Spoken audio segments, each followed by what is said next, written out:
Hi, I'm Shalyssa, and this is my story. I grew up in a small town Christian household, regularly going to Sunday school and vacation Bible school as a kid, and later attending youth groups throughout middle school. Jesus has had a place in my heart and life since before I can remember. But in my later high school years, I really started distancing myself from him and started to follow the ways of the world. At first, this life of partying and doing whatever I wanted felt pretty great. But over time, it started to wear me down, and I really began questioning my purpose in life. Without Jesus in my life, I struggled with having no answers to the questions of who am I and why am I here.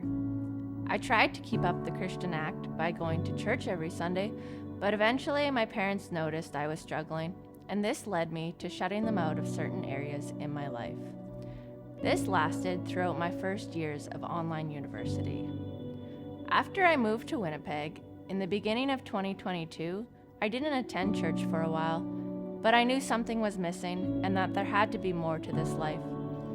In September of 2022, I started attending TLR, the young adults environment at Oasis, and joined a life group. Here I met an amazing group of people who have impacted my life in so many positive ways.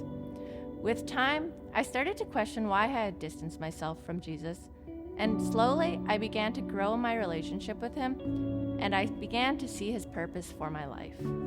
God has shown me that when I give him control of my life, and when I keep my focus on him, the rest of life makes more sense. I know that there are still going to be struggles as I go through this life, but I know that I have Jesus walking with me.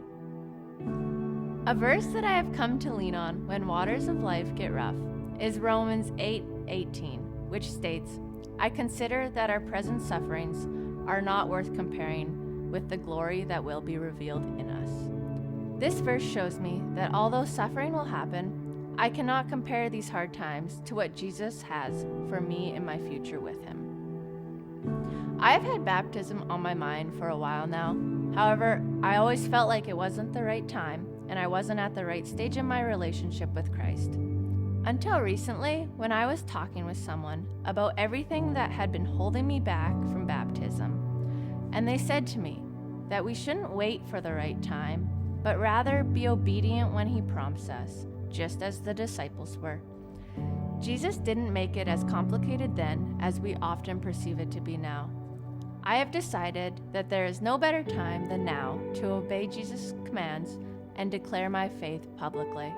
And that is why I am here today to publicly declare my love for Jesus Christ through baptism.